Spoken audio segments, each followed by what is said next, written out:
Evening, and thanks for being with us tonight. A driver crashes through a Centerville family's fence overnight and straight into the neighbor's backyard. No one was hurt, but both families say they are frustrated. News specialist Shelby Lofton joins us live from that scene. Shelby, they say this isn't the first time this has happened.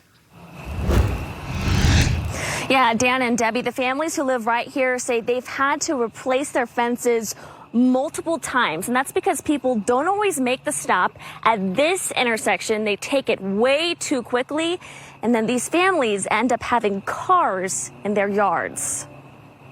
It was around 9 o'clock. Heard some crashing sounds. Some thuds and then screeching of tires. Sounds they've heard before. The sounds were familiar. Both me and my husband instantly knew that someone had hit our fence. The Zollinger and Haig families say this is the intersection with issues. They'd come through the intersection at, I think they estimated around 60 miles per hour and hit our fence. Jumped over the retaining wall into our yard and on the grass. When they got outside, there was no car. He driven off. Tire marks, scattered peaches, and broken pieces of fencing are what's left of this crash. It's a scene these families have watched before. The incidents before this, the car flipped over and landed in the middle of our backyard. Julianne Zollinger says she's complained to city leaders. They keep telling us it won't happen again. She wants more signage, streetlights, and barricades. She says city ordinances have prevented her and her husband from doing more on their own property. So I told them last time this happened that if it happened again and a kid was there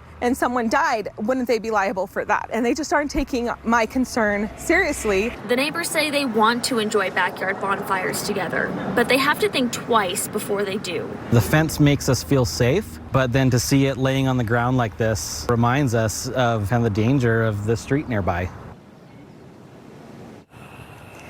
And Julianne and her husband built their own retaining wall back there. It's as tall as city rules will allow.